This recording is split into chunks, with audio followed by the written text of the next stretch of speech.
아니 어제 그 생일인데 뭐 하셨어요? 어제 의원회관에서 제가 오늘 새벽이죠. 새벽 1시에 나왔습니다.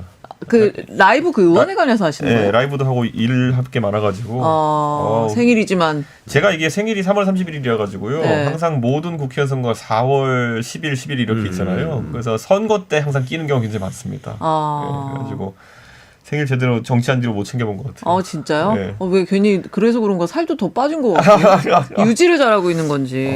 요즘 잠을 못 자고 있습니다. 거의. 진짜요? 네. 아니 그러니까 잠도 못 자시는데 이제 밤새도록 라이브 그거를 또 하시더라고요. 밤새 하는 거예요? 밤새 아니요. 말이 이제 프로그램 이름이 그런 거죠? 10시까지. 예.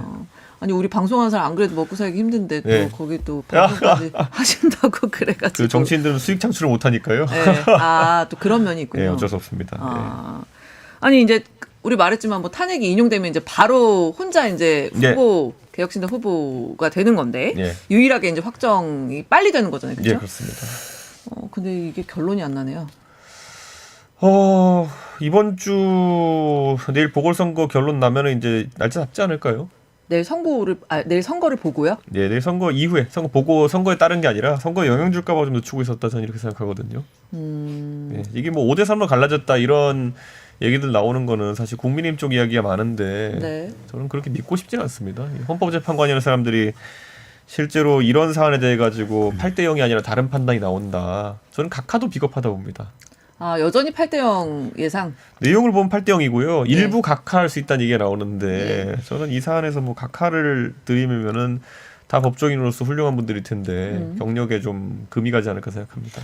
저도 그런 생각인데 요즘은 제가 눈이 자꾸 낮아져가지고 뭐 7대 1이면 어떻고 6대 2면 어떻냐. 빨리. 제가 솔직히 방송 평론을 하면서 제가 벌써 한 13년째 방송 평론을 하고 있는데요. 윤석열 정부 들어가지고 굉장히 타율이 낮아지고 있습니다. 그러니까 저는 상식선에서 정상적인 얘기를 하면은 이게 실제 실현될 때는 굉장히 이례적인 상황들이 발생하는 것 같아요. 맞아요. 그래서 윤시장님의 유행어가 있잖아요. 저는 이제 뭐 그렇게 유명한 유행어는 아니지만 밈이라고 그러기야 하겠어요. 설마 그러게 하겠어요. 근데 다 그러더라고요. 또 그런 경우가 많아가지고. 그러면 이번 주 금요일 예상하고 계시는 거예요? 저는 금요일이 가능하다 이렇게 보고요. 금요일 안 나오면 이제 뭐 11일 하루 정도 남는 건데 뭐 18일에 가는 날만 하진 않을 테고요. 그러니까. 저는 금요일 하는 게 맞다 봅니다. 저는 18일 지나면은 당장 이제 만약에 그런 상황이 혹시라도 발생한다면은 이거는 그 헌법이 고장난 상황이거든요. 네, 대한민국 헌법에 이런 불능이죠, 불능. 고장난 상황이 되면은 이거야말로 이제 드디어 우리 육공화국이 끝이 났구나 라는 걸 의미한 상황이 되지 않을까 그런 생각합니다. 정말 상상하기조차 싫다고 이제 저희가 아까 말씀을 계속 드렸는데 우리가 이준석 의원이 2월 2일에 홍대에서 사실상의 이제 출마 선언을 하고 그때 사실 하셨을 때는 뭐 대략 이제 그 머릿속에 어떤 그림이 있었을 거 아니에요. 저는 2말 3초 예상했습니다. 탄핵을.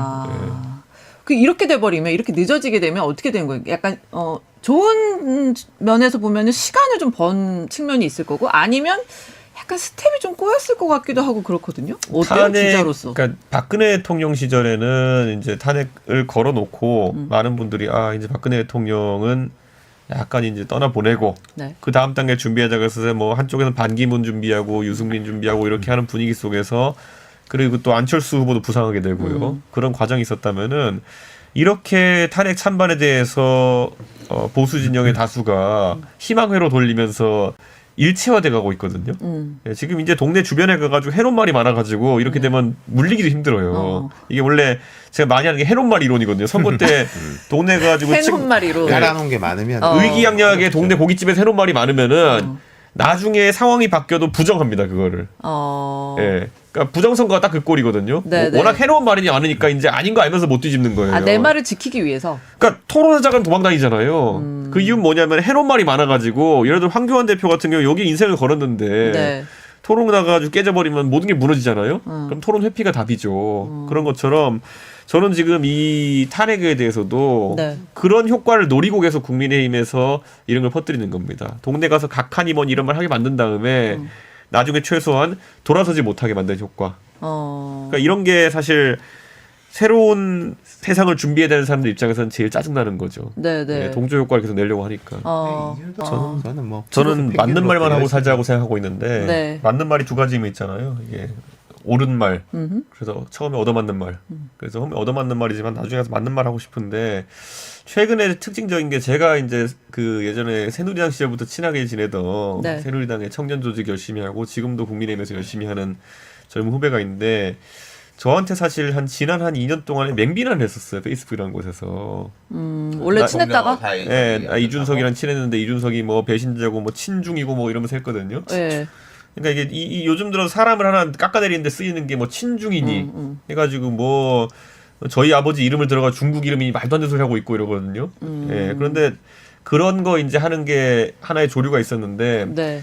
지지난주에 저한테 연락이 오더라고요. 형님 솔직히 말하면은 페이스북에 제가 쓰는 거 다 보고 계셨을 텐데 너무 죄송합니다. 이번에 왜 갑자기 마음이 바뀌었냐 그랬더니만은 그 캡틴 아메리카라고 하고 다니는 사기꾼 보고 느꼈다는 거예요. 아 그분을 보고 느꼈다.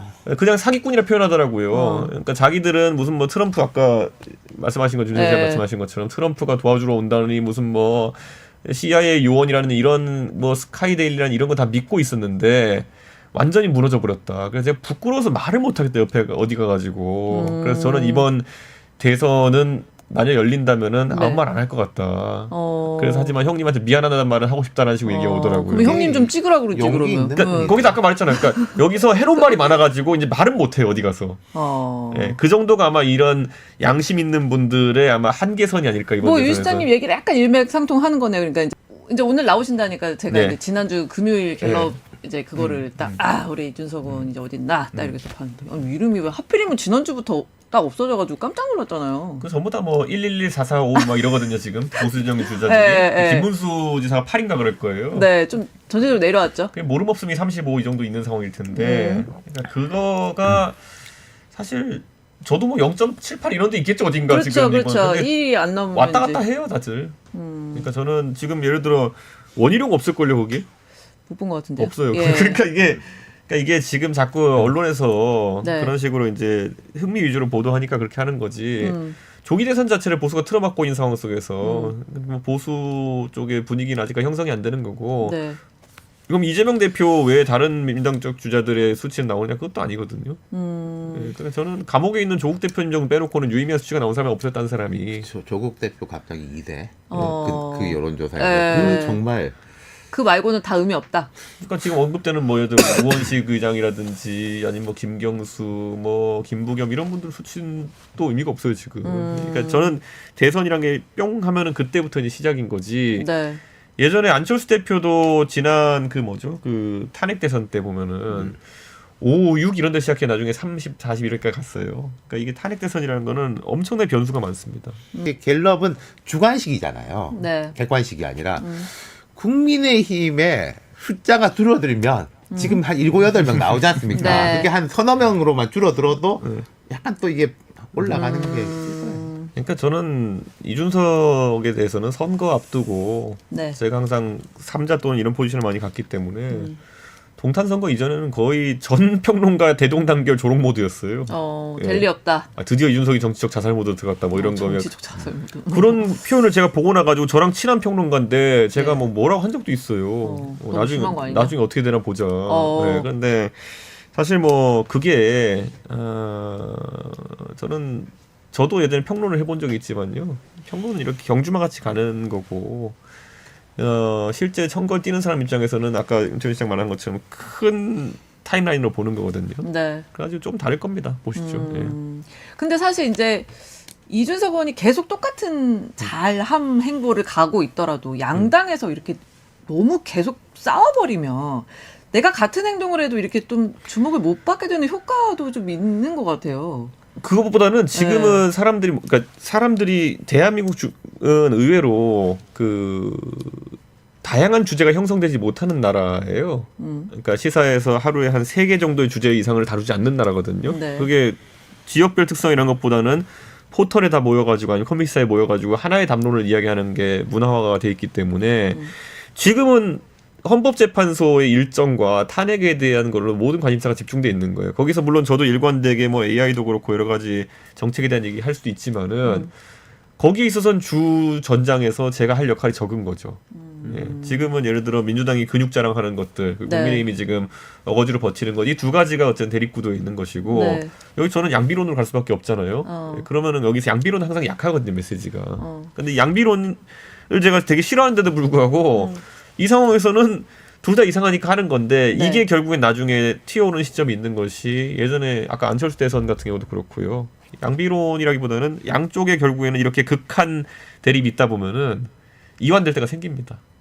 아까 말했듯이 국민의힘 쪽은 먼저 소위 말해 현타가 올 겁니다.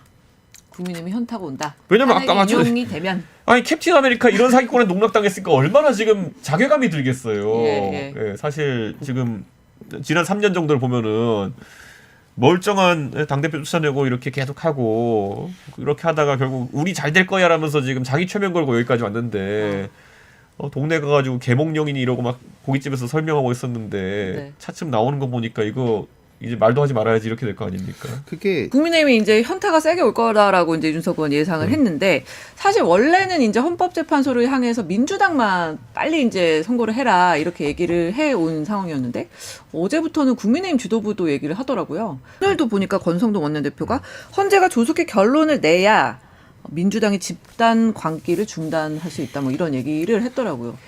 이거는 국민의힘이 저렇게 하는 거는 뭔가 기각이나 각하에 대한 기대감? 그쪽으로 해석을 해야 될까요? 그러니까 국민의힘이 이제 법조정당이니까 이 재판관들이 한 분 빼놓고 다 서울대 법대 아닙니까? 무슨 인맥이 있는지는 모르겠어요.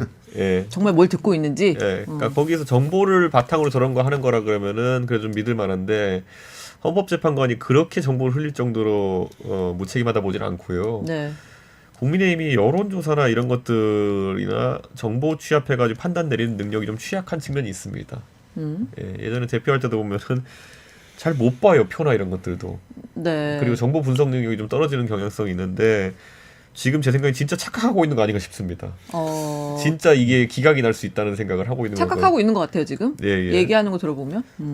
국민의힘이 진짜 기각이나 각하가 됐을 때 만약에 국민의힘이 그걸 감당이 가능할 거냐. 안 되죠. 막 사람 4.19 때도 결국에는 그 이승만 정부가 무너질 거라 누가 생각했겠습니까? 근데 과경주가 결국에는 나중에 무너지면서 다 같이 무너지게 된 건데 지금 과경주 역할을 할 사람도 없습니다. 이 정권의 경찰이나 군경에 있어가지고. 그래서 물리적인 어떤 봉쇄나 저항은 불가능할 것이고요. 저는 안타까운 게 국민의힘이 그 아주 의원들 지금 이게 제가 좀 이게 비유가 적절할지 모르겠는데 조심해야 돼. 잘 생각하면 보고를 예를 들어 어떤 생선이 먹으면 죽잖아요. 보고가 이렇게 돌아다니는데 이걸 먹으면 죽잖아요. 그러니까 죽으니까 이게 전수가 안 되잖아요. 그런데 약간 어떤 느낌이냐면요. 자유한국당 때 탄핵을 경험했던 사람들이 지금 국민의힘에 남아있는 사람 거의 없어요. 그러니까 자유한국당 때 그때 탄핵당한 자유한국당에서 정치활동했던 사람은 홍준표 대표 정도밖에 이제 안 남아있거든요. 그렇기 때문에 이 사람들은 기억해요. 탄핵당하는 게 어떤 상황보다 안 좋다는 거를. 그러니까 인용되는 게. 그렇기 때문에 기각이나 아니면은 우선 그런 각하를 바라는 마음이 되게 클 거예요.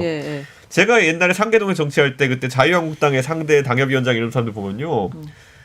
거의 정치인으로서 인간 이하의 삶을 경험해본 사람들이 많아요. 동네 행사 가면 뭐 집어 던지고 막 무슨 뭐 명함 다 던져버리고 욕하고 탄핵 이후에 탄핵 이후에 그게 한 3-4년간 계속 됐던 거예요. 조국 사태 때문에 약간 반전 분위기가 날 때까지는. 그러니까 그걸 경험해본 사람이면 지옥불에 떨어지지 이건 경험해보고 싶지 않다는 사람들이 꽤 생겨요. 그래서 지금 지역 조직에서는 그런 것들이 분위기가 좀 있는 것 같아요. 아무리 그래도 탄핵은 다시 당하지 않겠다. 그러다 보니까 그럼 어떻게 기각이나 각하가 되는 게 낫지 이렇게 생각했거든요. 하지만 아까 권영세, 권성동 같이 조금 이 지력이 있으신 분들, 감이 있으신 분들은 이래 가도 죽고 저래 가도 죽는데 어떻게 해야 되나 이 고민이 있는 거예요. 그러니까 국민의힘의 하부 조직은 지금 탄핵은 막아야 된다라는 인식이 되게 강해요. 근데 그 물 위에 지금 이 배들이 떠 있으니까 말을 제대로 못 하는 거죠. 안에서도 좀 본인이 처한 위치에 따라 좀 생각이 다르다 뭐 이런 얘기네요. 그러니까 영남 의원들이 어차피 이래도 저래도 자신들이 안정적이게 생각하니까 아무 말 하는 거고요. 그 수도권에 있는 사람들이나 이런 사람 같은 경우에는 자유한국당을 경험해본 사람들이면은 절대 탄핵은 경험하고 싶지 않다라는 하부 조직의 분위기를 느낄 겁니다 지금. 그럼 윤상현 의원이나 나경원 의원은 어떻게 봐야 되는 거죠? 이분들은 사실 제가 봤을 때는 수도권이고 자한당이지. 나경원 의원 가려고 하다가 그때 안 가고. 근데 자한당으로 떨어지고 고생해봤잖아요. 네. 그러니까 그거 너무 잘 알겠죠. 고생하는 거를. 그러니까 탄핵을 당하면 이제 사실 문재인 정부가 실정을 많이 해가지고 5년 만에 살아난 거지 한 10년 패족으로 산다는 생각하면 편해요. 원래는. 네, 한 10년 정도 패족으로 산다고 생각하면 편한데 친노가 거의 한 10년 만에 복권이 된 거잖아요. 그러니까 그런 정도는 하면 되는데 친노는 뭐 탄핵당한 것도 아닌데도 그렇게 하면 패족화되면은 스스로 패족 선언하면 그 정도 이제 고생하거든요. 네. 저는 아마 그걸 떠올리면서 탄핵만은 막아야 된다라는 분위기가 하부에서 형성되고 있다. 아 그리고 그거를 아니까 또 위에서 좀 그렇게 움직이는 사람들이 있을 거고. 그거에 떠밀려서 가는 거죠. 떠밀려서. 그거가 저는 만약에 기각이나 각하돼서 윤 대통령이 돌아오면 조기하야를 안 할 수도 그때 이야기 하셨잖아요. 그 내정은 총리한테 맡기고 외교에 이제 전념하면서 개헌을 준비하겠다. 그거는 조기 하야하고는 거리가 먼 거죠. 제가 윤석열 대통령이 들은 말 중에 그냥 냉정하게 말하면요. 저한테 했던 말이 8할은 거짓말입니다. 8할이요? 네, 8, 9할 가까이 거짓말인 사람입니다. 그렇기 때문에 저는 뭐 아무리 얘기해도 안 믿습니다. 그럼 사기 수준 아닙니까 그거는? 저는 사기 많이 당했죠. 저는 대형 사기를 많이 당했죠. 그러니까 저는 윤석열 대통령이 모르겠어요. 지금은 진심일지 모르겠어요. 이 위기만 살아나면은 이런 거 있잖아요. 아 하느님 이번에 하면 제가 효도하고 살게요. 이렇게 하다가 딱 이렇게 살아나면은 이제 까먹는 것처럼 지금도 제 생각에는 절박함 속에서 그런 생각할 수 있을지 모르겠지만은 딱 되는 순간 봤지? 이러면서 이렇게 나올 사람입니다. 네, 저는 이게 우리가 이제 이걸 봤으면 좋겠어요. 그러니까 역사가 어느 정도 반복되는 것 같은 게요. 저는 요즘 4.19를 많이 떠올려요. 그러니까 그때 보면은 이승만 정권이 이제 더 이상 당선되겠느냐라는 의구심이 들었을 때 그때 공교롭게 해공 신익희 선생이 돌아가시면서 그때 한 번 더 대선을 됐어요. 하지만 부통령은 진 거죠.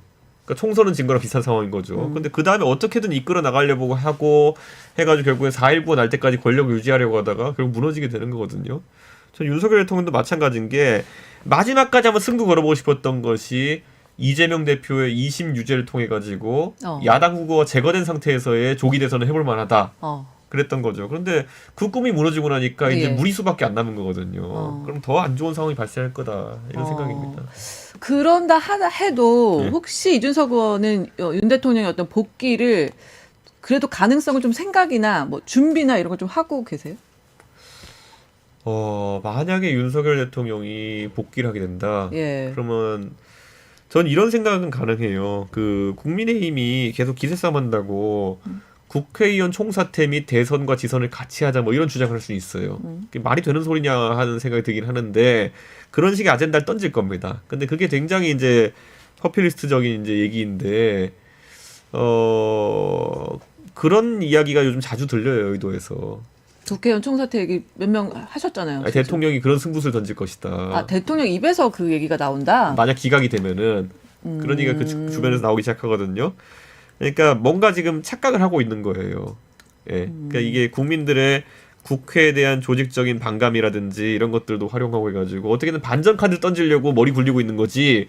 국민 여러분 제가 잘못했습니다. 이제는 좀 이렇게 할 사람이 아니라는 거예요. 그러니까 돌아와서 새로 다 시작하자. 뭐 이런 이제 생각을 하고 있다. 그러니까 계엄해가지고 나라를 무너뜨려 했던 사람이 나중에 와가지고 갑자기 와서 죄송하지만 무승부를 해주지 않겠습니까? 뭐 이런 거 할 사람이라는 거예요. 무승부로. 그러니까 저는 그렇게 이분에 대해서 신뢰가 없기 때문에 우리가 상상한 상상 이상의 이상한 제안을 던질 거다. 그런데 이준석 의원은 어쨌든 윤 대통령의 어떤 뭐 인용이 되더라도. 그 대선 국면이 이제 열리면 국민의힘은 윤 대통령이랑 계속 같이 갈 거다 뭐 이런 예상을 지금 하고 계시는 거예요? 제가 그래서 계속 얘기하는 게 결국 윤석열 대통령이 지금 한두 달 동안에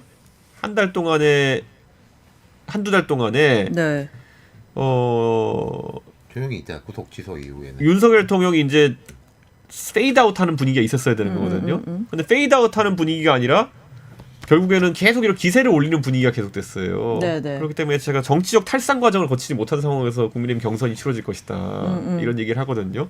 그 페이드아웃 과정이 없는 상황에서 분명히 대통령은 자기 억울하다 소리 하고 다닐 거고 국민의힘에서는 그 분위기에 맞춰가는 경선 후보가 경선에서 이길 가능성이 높고 그러면은 한 달 정도 남짓의 경선 기간이 거친 다음에 뒤에 한 달 본선 동안은 그걸 벗어나지 못할 거거든요. 이건 필패 국면을 가는 게 아닌가 이런 생각인 거죠. 아니 제가 방금 지금 말에 집중을 못했던 게 4월 4일에 선고를 한다고 지금 속보가 떠가지고. 그래요? 제가 정말 쪽집게네요. 네, 그러니까 방금 아까 이번 주 금요일 예상하셨는데 이번 주 금요일 오전 11시에 선고를 한다고 지금 정청래 위원장이 그 수신한 거를 이제 공개를 해가지고 그쵸. 그게 네, 헌재가 이제 국회 대통령 측이랑 측하고 국회 측에 보내주니까 네. 그걸 수신했군요. 그러니까 제 생각대로 이거는 8대 0이 나올 가능성이 높고요. 다시 예상 한 번 더 겁니까? 8대 0으로? 네, 저는 계속 8대 0이 이건 헌법재판관 자기 명예를 걸고 8대 0 때려야 되는 상황이거든요. 네. 각하도 비겁하다 보고 네. 아마 선거 결과에 영향 주지 않기 위해 가지고 지금까지 좀 기다리고 있었던 것이 아닌가 그렇게 생각합니다. 윤석열 의원과 이 생방송 중에 우리가 이제 탄핵 심판 선고 기일이니까 폭동이에요. 그 정리하면 이제 생방송 중에 전해진 이 금요일 선고 속보 입장 한번 정리하고 우리 다음 질문으로 넘어갈게요. 저는 만장일치 인용 가능성이 높다 높아졌다 이렇게 보고요. 국민의힘 쪽에서 이제 이에 대해 가지고 격렬한 반응이 있을 겁니다. 예, 직감할 거예요 국민의힘 의원들도. 오늘 이제 그러니까 금요일에 선고가 났다는 거는 기각이나 각하 가능성이 떨어진 거다.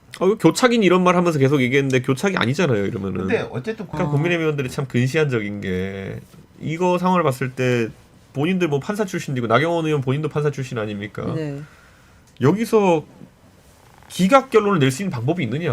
그러니까 이걸 놓고 봤어야 되는데 너무 그냥 기세 싸움만 한 거죠. 자기 지지층이 듣고 싶어하는 말만 이게 얻어맞고도 안 아픈 척하기 뭐 이런 거 있잖아요. 그런 거 하다가 이제 이 상황이 된 거죠.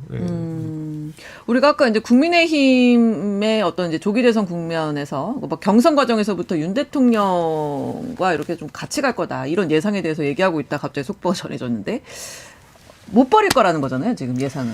해놓은 말이 있어서? 해놓은 말이 있어서 못 버릴 뿐더러 윤석열 대통령이 구속 상태가 유지됐다 그러면은 없는 사람한테 치고 갈 수 있겠지만은 지금은 속된 말로 윤석열 대통령이 피선거권이 박탈된 것도 아니요, 선거권이 박탈된 것도 아니기 때문에 돌아다니면서 지원 유세도 되는 상황이에요.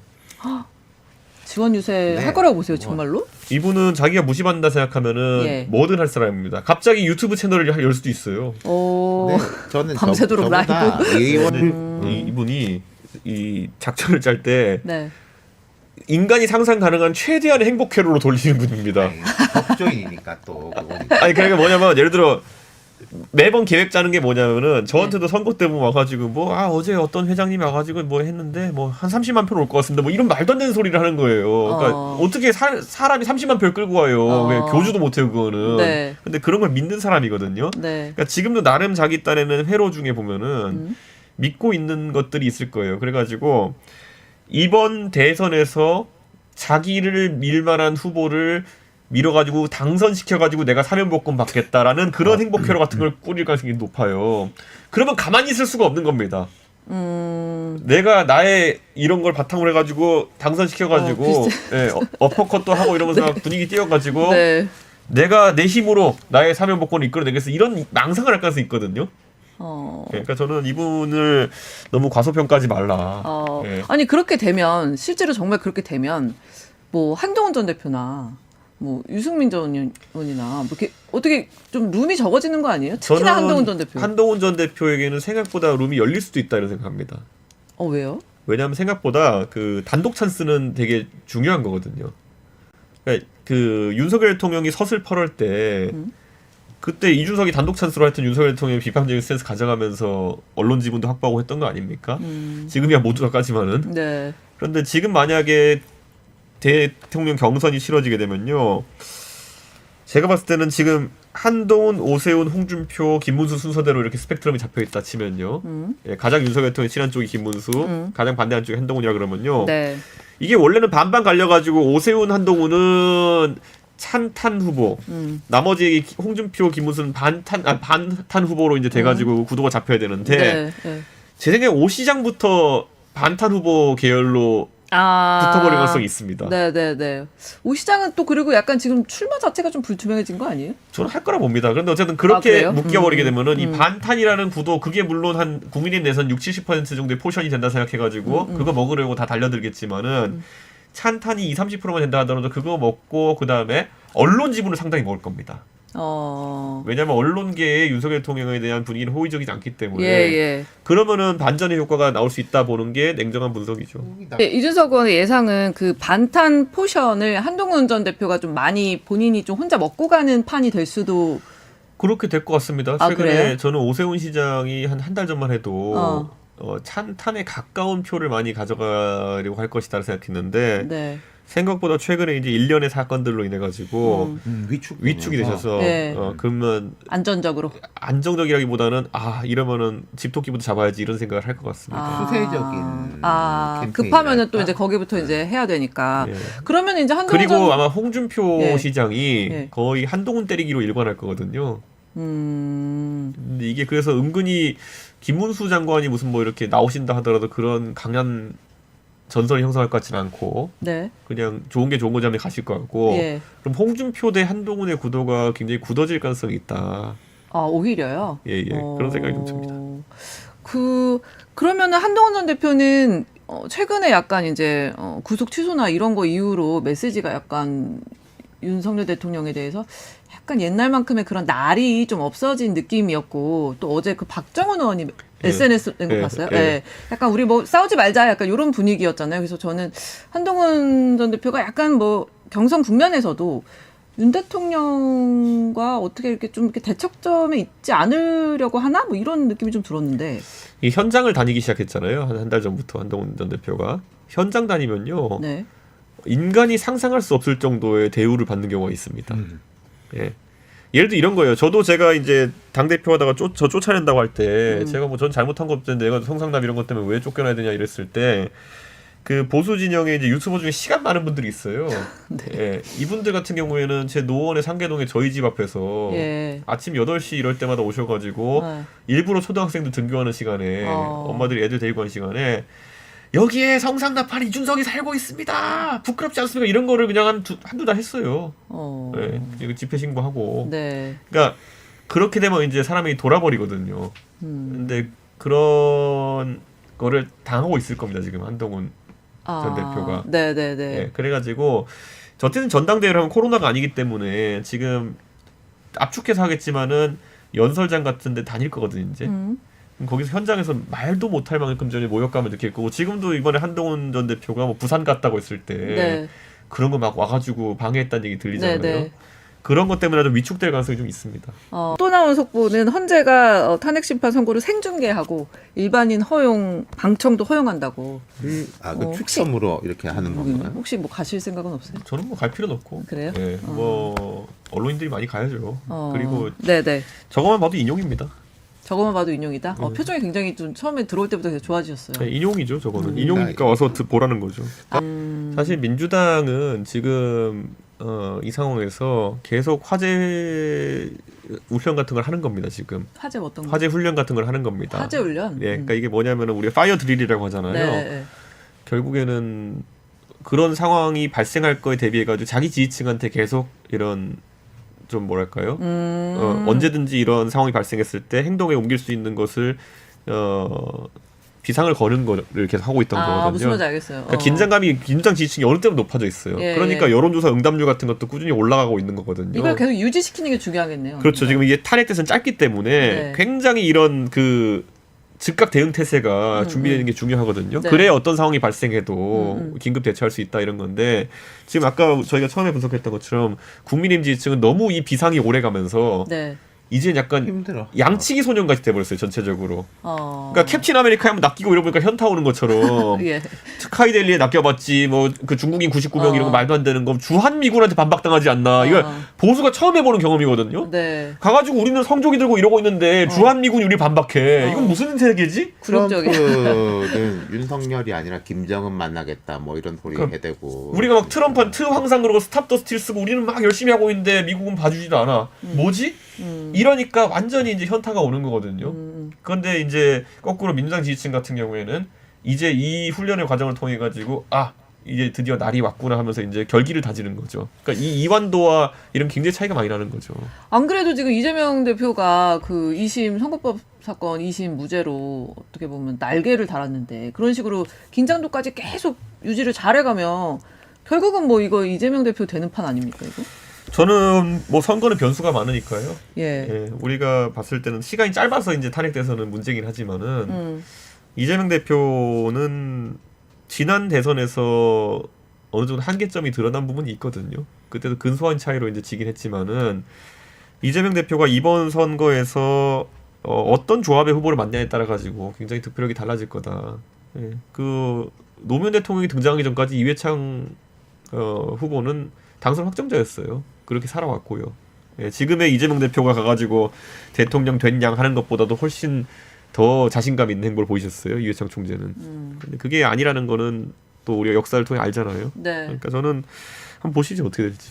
그 연금 계약 저지연대 만들자 그 기자회견. 네. 그러니까 꼭 연금뿐만 아니라 그런 식의 이슈들 뭐. 아니 그러니까 사실 이제 2월 초에 이 자리 왔을 때도 이준석 의원이 뭐 이제 안철수, 한동훈, 유승민 우리는 다른 얘기하자 네. 뭐 툭 던지듯 제안했는데 공식 제안이 이제 처음 나와서 저도 주의 깊게 봤는데 답 안 왔죠. 안 오죠. 그거는 그분들 입장에서는 그 말이 맞다 하더라도 본인들이 주도하고 싶어하지. 예. 이준석이 던진 제안에 참여하기는 좀 부담스럽긴 할 텐데. 예.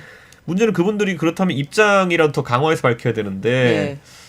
한동훈 전 대표는 제가 그거 하고 나중에 기자들이 이제 물어봐서 뒤늦게 알게 됐는데 예전에 당대표 시절에는 구조개혁은 어려우니 모수개혁이라도 하는 것이 옳다라고 얘기한 게 있더라고요. 그게 이제 본인이 직접 이렇게 기한해서 했던 메시지인지 다른 사람이 기한한 메시지를 읽어가지고 이거 기억을 못하는 건지 모르겠지만은 조금 전선에서 이탈할 수도 있다는 생각을 합니다. 그래서. 아 그래요. 그 연금 얘기 나와서 말인데 이제 그 연금 개혁에 이제 반대하는 그 목소리를 갖다가 이제 비판점이 두 가지인 것 같아요. 그러니까 하나는 이제 세대 갈라치기라는 거고 또 하나는 이때껏 뭐 했다가 왜 이제 와서 이런 얘기 목소리를 내냐 이제 이런 건 저희는 같아요. 총선 공약 때부터 2024년에만 토론회를 개혁신당에 2번 했어요. 그래가지고 여기서 꾸준히 얘기해왔고, 그러니까 이거예요. 갈라치기 한다, 뭐 대안 어딨냐 이거는 그냥 누가 복사 붙여넣기 하는 것처럼 무슨 말하면 항상 갖다 붙이는 거거든요. 저는 이런 거 하는 거 좀 그 문화를 없애야 된다. 본인이 찾아보고 나서 그런 댓글 달면 모르는데 적어도 개혁신당은 그런 얘기 꾸준히 해왔고. 목소리가 작아서 그렇다? 그러면 목소리 작은 사람 말은 무시하겠다는 이론으로 간다 그러면은 그거는 뭐 말이 안 되는 거고 저는 저희야말로 항상 그런 부분에 대해 가지고 저거 젊은 세대가 일방적으로 피해보지 않는 상황을 만들기 위해 노력해온 정당이고 그거 뭐 이준석은 항상 아까 말한 거 맞는 말을 한다. 예, 이거 외에도 뭐 무임승차부터 해서 얼마나 해놓은 말이 많습니까? 근데 1, 2년 지나면 다 맞는 말이거든요. 저희가 해놓은 말이. 그러니까 그런 걸 나중에 퍼올려야죠 이제. 예. 대선 이제 그 국면 들어가면은 이제 그런 뭐 무임승차라든가 이제 어떻게 보면은 사회적으로 그 동안에 사람들이 생각은 해왔지만 못 던졌던 이슈들을 이렇게 많이 좀 준비해놓고 있어요? 아니 하는 거는 무궁무진하죠. 대한민국에서 무궁무진해요. 사실 젠더 이슈도 원래 그렇게 시작된 거거든요. 지난 한 20년 가까이 DJ 정부 이후로 여성의 인권을 확보하기 위한 운동은 아주 가열차게 진행되었고 실제 성과도 있었고 그 방향이 나쁘다 보진 않지만은 어느 시점에 레디컬 페미니즘이라는 게 세동돼가지고 너무 넘어갔는데 이쪽 목소리만 크다 보니까 반작용이 났던 거거든요. 저는 마찬가지로 지금도 이제 아까 무임승차도 얘기하고 뭐 여러 가지 얘기고 저는 하다못해 이혼제도의 변화까지도 저희가 얘기했었어요. 아 파탄주의 뭐 파탄주의 도입하자 이런 것들. 그러니까 오히려 이런 것들 지금 진보 정당이나 정의당 이런 데서 말 못 하거든요. 뭐냐면 그게 여성주의 운동하다가 파탄주의 하자 그러면 이건 또 이상하게 호환이 안 돼요 대한민국에서는. 예, 왜냐면 과거에 우리나라에서 이혼제도가 유책주의로 가게 된 이유가 뭐 예를 들어 남성이 바람 피우고 돈 한 푼 안 주고 이제 여성 내쫓고 이런 경우가 많았던 것이 한 60년대 이럴 때 분위기니까. 여성을 보호하기 위해서 축첩 반대 운동 같이 그런 거잖아요. 그러니까 저는 근데 오히려 이제 우리가 21세기에 들어와 가지고는 이런 걸 오히려 진보적인 아젠다로 이제 삼아 가지고 해야 되는 건데 이거 오히려 페미니즘 하는 분들은 얘기 못 할 걸요 지금 안 하고 있죠. 네네. 저는 최태원 회장의 사태도 그렇고 저희가 냉정하게 봐야 될 것이 아니 그분이 만약에 이혼에 따른 재산분할 이런 거에 대해서 적극적으로 임하지 않는 것은 사회적 지탄의 대상이지만은 이미 현실적으로 파탄이 나고 회복이 불가능한 관계라는 건 모두가 인지하고 있잖아요. 그런데 그 상황에서 거기다가 또 새로운 사랑을 찾으신 것까지 다 인지하고 있잖아요. 이 상황이 계속되는 것이 사실 의아하긴 하거든요. 그러니까 저는 이런 부분도 우리가 테이블 위에 올려놓고 봐야 된다. 아까 윤태호 시장 말한 것처럼 뭐 축첩 반대 운동하던 시절은 지난 거 아니냐 이렇게 봐야죠. 그리고 혹시 그 대선 이제 조기 대선 국면이 열리면은 주적이 누구예요? 이재명 대표예요? 아니면 국민의힘 후보예요? 저는 대한민국 꼰대들 전원이 다 주적이다 봅니다. 꼰대 전원이 이렇게 보시면 돼요. 그 정치가요 이미 한 3, 4년 전에 크게 바뀔 기회가 있었어요. 제가 국민의힘 당대표 하면서 이런저런 것들 할 때. 근데 그때 지금 와서 생각해 보면은 기득권을 지키기 위한 언어들이 많았죠. 예를 들어 부적격자들 전부 다 지방선 공천을 탈락시키겠다 했던 것들 이런 것들 다 막아 세우려고 했던 것이고 사실 그걸 주도했던 게 윤핵관이고 그랬는데 이분들 지금 이 사태에 대해서 책임을 져야 되는 거고 윤석열 대통령이 그 뒷배가 됐던 거 아닙니까? 그런데 사실 그것보다 더한 그거는 이제 권력 투쟁의 일환이라고 보는 사람도 있지만은 사회적으로 강한 큰 엉덩이로 짓누르고 있는 세력이 있는 거죠. 그게 이번에 연금 개혁에서도 드러났고 여러 아젠다 드러났는데 이것에 대해서 전면적으로 맞서지 않으면은 대한민국이 앞으로 10년, 20년 뒤에 경쟁력을 유지할 수 있을까 저는 불가능하다 봅니다. 대한민국 꼰대 전원과 이제 싸우겠다. 네. 요새 이제 안철수 의원 같은 경우 보면은 이재명 대표만 때리시더라고요. 보면 그래서 혹시 뭐 이준석 의원의 전략은 어떠실까 해서 궁금해서 여쭤봤는데. 저는 예를 들어 이런 것도 있어요. 우리가 반중이라고 보통 얘기하는데 그 아무나 공산당으로 몰고 뭐 중국인으로 몰고 이런 식의 그 산티나는 반중을 하면 절대 안 되고요. 저는 반중을 하겠다기보다는 우리가 중국과 어떻게 경쟁할까에 대해 가지고 진지하게 고민해봐야 돼요. 네. 예, 그게 앞으로 경쟁의 무기가 기술 경쟁이고 과학기술 경쟁일 텐데 여기서 우리가 이겨가지고 공급망 체인에서 우리 위치를 잡는 것이 굉장히 중요한데 여기에 대한 고민을 아무도 안 해요 지금. 보수 진영에서는 그 민주당에서는 이재명 대표가 뭐 CSC 하면서 이거 그냥 한중 관계 개선하겠다 같은 선문답 같은 얘기만 하고 있고 국민의힘에서는 말 그대로 뭐 레드 컴플렉스의 약간 진화된 버전 같은 거. 예. 뭐 이름이 약간 중국식 이름이면 너 화교지 뭐 이런 거. 근데 화교는 사실 따지고 보면은 공산당도 아니거든요. 예. 그러니까 싫어서 온 분. 화교는 우리가 옛날에 이제 저도 이제 옛날에 지도를 보면 자유중국을 보던 시대인데 대만을 자유중국이라고 써놓던 걸 보던 시절이 있었는데 그 대만계 화교들이 대부분인데 근데 이런 분들한테는 화교지를 공격의 대상으로 삼는다든지 이런 거. 사실 젊은 세대는요. 주현미 씨가 화교인 거 잘 몰라요. 나는 안다. 그러니까 네. 그리고 뭐 예를 들어 배구의 뭐 후인정 감독 이런 분들이 화교인 것도 잘 모르시고 네. 그러니까 이미 이 화교라고 하는 분들이 공격의 대상이라기보다는 대한민국의 일원으로서 네. 정착하신 분들이 굉장히 많고 사회에 기여하시는 분들이 굉장히 많은데 네. 그걸 싸잡아가지고 지금 공격하면은 그게 지금 보수에 도움되는 상황이겠냐고요. 제가 아까 드렸던 질문은 이제 그러니까 뭐 이재명 대표 비판을 세게 할 거냐 앞으로 뭐 이런 이제 질문이었는데 저는 아프게 하죠. 저는 예를 들어 이재명 대표 이번에 젠비디아 났을 때 네. 이런 그렇게 얘기해요? 젠비디아 사태가 얼마나 황당한 사태인지를 이제 봐야 되는 거거든요. 제가 여기서 말씀드린 젠비디아 사태가 왜 황당하냐면요. 네. 손정희 회장이 그 젠슨 황이랑 손정희 회장이 예. 이렇게 만나가지고 얘기하는데 젠슨 황이 손정희 회장 놀리는 때가 있어요. 뭐냐면 손정희 회장이 이제 마사요시 손이잖아요. 그러니까 마사 이렇게 불러요. 마사지. 마사. 예전에 마사가 엔비디아에 거의 뭐 1, 2대 주주하던 시절이 있었습니다. 이렇게 얘기해요. 그때 한 지분이 한 5% 됐거든요. 그때 손정희가 한 5조 정도 투자해가지고 그렇게 5, 6조 정도 투자해가지고 그렇게 됐던 거예요. 네.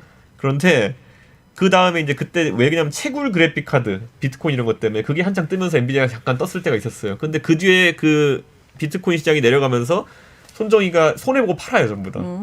그러면서 하는 얘기가 뭐냐면 마사가 그때 그걸 갖고 있었으면은 네. 지금 한 250조 가치가 됐을 텐데. 그러니까 전 세계에서 유명한 투자가로 알려져 있는 손정희마저도 5조 넣었다가 4조에 팔고 나온 게 엔비디아예요. 네. 근데 지금 이 젠비디아 논란 얼마나 황당한 거냐면은 네. 이 빅테크의 사이클이라는 것을 국부로 투자해가지고 여기서 나온 배당금으로 국민 여러분이 세금 안 내도 되는 세상 만들겠습니다가 얼마나 말도 안 되는 소린지를 그냥 들어보면 그냥 바로 알거든요. 근데 이거를 그냥 제가 뭣도 모르고 했습니다 이러면 되는 건데 끝까지 밀고 나가요. 네. 그래서 지금 국회에 보면요 거의 한 일주일에 한 번씩 젠비디아 관련 토론회를 해요 민정에서. 근데 이제 그래서 저는 이 젠비디아 논란 같은 것도 유발하라리까지 불러가지고 어떻게든 막 맞는 말인 것처럼 해보려고 하지만 잘 안 되잖아요. 그러니까 저는 이런 걸 보면서 이게 근데 의식 구조가 이런 거잖아요. 자기가 기본소득 시리즈를 포기하지 않겠다. 그러니까 기본소득 시리즈 재원이 어디서 나오냐. 그랬더니만은 이런 젠비디아 같은 거 만들어가지고 30%를 배당을 하면은 그걸로 하면 여러분 세금 안 내도 됩니다 이런 거거든요. 그러니까 자기가 처음에 이 기본소득에 대한 재원 마련 대책이 없으니까 여기까지 가게 된 거예요. 그러니까 이 틀린 말을 끝까지 어쨌든 고집 부리려고 하다 보니까 여기까지 온 건데 해놓말 이론이네 그것도. 해놓말 이론이죠. 그러니까 국정에 대해서 이렇게 접근하면 큰일 나는 거거든요. 윤석열 대통령도 지금 그렇게 가다가 나중에는 가가지고 대왕고래 하다가 이렇게 된 거 아니에요. 보면 돈이 없는데 어떻게 하냐, 대왕고래 하면 되지 뭐 이렇게 의식구조가 간 거거든요. 저는 네. 이런 식의 국정 운영은 진짜 위험하다 이렇게 봅니다. 오케이, 알겠습니다.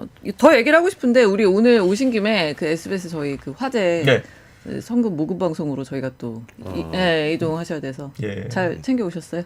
예, 잘 챙겼습니다. 알겠습니다. 또 고향이 원래 원적이 그쪽이니까 대구 경북이니까 저희 또 개혁신당의 3명의 의원들이 전부 다 그 대구 경북 연구가 있거든요. 그래서 사실 여러분도 한번 봤으면 좋겠는 게 저희 개혁신당의 3명 의원들이 어제 얘기한 게 각자 그래도 대구 경북에서 조금이라도 연구가 있는 지역들에다가 고향사랑 기부제라고 있어요. 예, 고향사랑 기부제로 일정액을 좀 기부하는 운동을 하자. 그래서 저희 할머니가 사실 돌아가셨지만 저희 할머니가 영덕 출신이십니다. 예, 그래서 영덕에다 제가 좀 기부를 하려고 하고. 그리고 또 천하람 대표는 지금 아직도 부모님이 의성에 살고 계십니다. 그러세요? 예. 그리고 괜찮으신. 예, 괜찮으시고 그리고 이주영 의원은 안동과 연고가 있어가지고 안동에 이제 하려고 하고 그래서 저희는 고향사랑 기부제도 적극 활용하겠다. 예, 혹시 방송 보신 분 중에 고향사랑 기부제 저는 원래 순천에 하거든요. 제가 순천에 잠깐 살다 왔어가지고 근데 고향사랑 기부제 여러 곳 할 수도 있으니까요. 예, 좀 그 피해 입은 지자체들에 좀 관심 가졌으면 좋겠다. 이게 왜냐하면 그 정치인 기부금이랑 똑같아가지고요. 10만 원 세금제 돌아옵니다. 그러니까 10만 원 내시고 10만 원 받는 그런 거기 때문에 고향사랑 기부제 적극했으면 좋겠습니다. 좋은 제도니까. 마지막으로 천하람 의원 얘기 나오니까 갑자기 생각나는데 검찰 조사 연락 없어요? 저는 이미 그 참고인 조사 하고 왔으니까. 뭐 그래서 이렇게 해서 순서가 다시 오나 싶었어요. 그러진 않겠죠. 예. 알겠습니다. 그리고 다음에 뵐 때는 사실 또 이게 조기 대선 국면이 펼쳐질 것 같다는 이제 예상이니까 더 바쁘실 텐데. 그래도 또 그 다음에 해야죠. 또 이게 신분이 이렇게 달라져. 아까는 이제 뭐 후보 후보 예정자 뭐였지만은 그리고 요즘 제가 다시 이제 유튜브 채널을 새로 파가지고요. 유튜브 이준석 방송 TV 매일매일 하고 있습니다. 그렇기 때문에 혹시 우리 스토브리그 시청자분들 중에서도 유튜브 한번 구경 오셔가지고 구독해 주시면 감사하겠습니다. 저희 SBS 채널도 함께 이준석 TV 함께 알겠습니다. 다음에 그럼 후보로 만나 뵙는 걸로. 네, 고맙습니다. 감사합니다.